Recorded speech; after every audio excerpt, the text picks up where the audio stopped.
Am I a professional?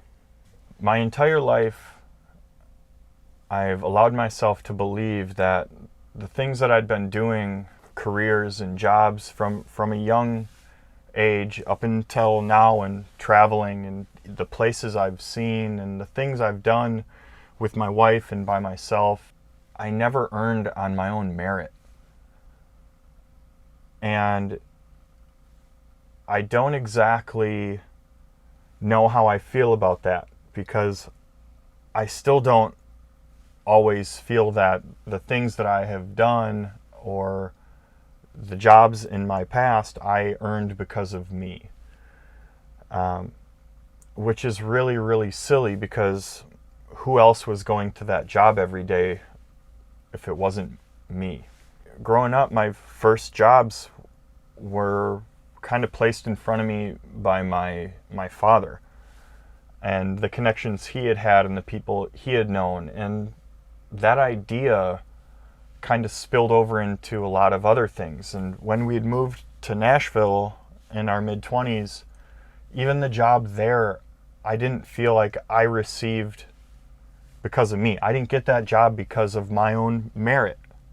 It was from a connection that a previous boss had with people in Nashville. And I still didn't allow myself to see that I earned that. And I worked with that company for 6 years, and they looked at me like a professional. They treated me like a professional. But I didn't see myself as a professional, because I didn't get that job because of me and my merit, was my belief. At the same time, I was working as a trainer at a gym, and I didn't allow myself to see that I was in that professional world too, as a professional and looked at as a professional. And I didn't even think I got there because of my own merit. And to be honest with you, some days me and Shauna look at each other and we just say, what is this life? And I'm reminding myself that, like, I'm here on my merit. I'm in this van because of my merit and things she has earned and what we've earned together. And consciously deciding to see what we are creating, because I've spent so much time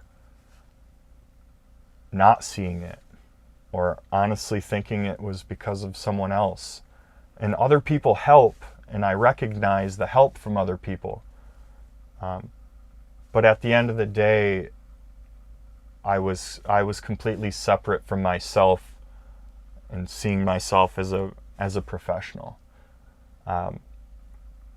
So today I'm choosing to see myself as a professional and treating myself as such, and expecting my wife and my family and friends and people I meet to also kind of meet at those same terms.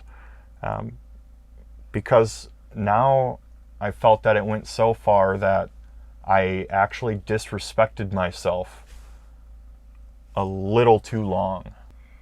I think you should share the quote that you wrote in your journal about not being. The quote is, I will no longer accept to believe that I've had nothing to do with it. And it's really just speaking to my own ownership of the things that are around me, from my home to my world, my emotions, to really just know that I am in control of these things right now, and I can only control the things that I can control. Let's walk through the steps so it's a little bit more clear. So Yeah. Step 1 is, what was that? What was that? I noticed I had a hard time calling myself a professional at any capacity. So that was bringing up what? That was just a lot of self-doubt. Just not believing in myself or the story that I was in, because I didn't know that I could speak. I didn't know I could be the hero in my story. So to take us to step 3 then, where did that idea come from? I think that idea came from just believing that things were going good for me because people around me were good and doing good things, and that I didn't have anything to do with it. It was just, this is what I'm doing. It came from, as well, not understanding how to receive what was around me at all. From opportunities to jobs to travel to love, like that whole idea, not being able to receive, really is where it came from. So how about 3B? Is it yours? This one's tricky. The obvious answer is yes. It is mine. It is something that I've allowed myself to believe. But I don't think I picked it up on my own. I think this one came from help from my father getting me my first job, or helping me out push mowing lawns, or whatever that was when I was really young, and then not recognizing myself for all the hard work then.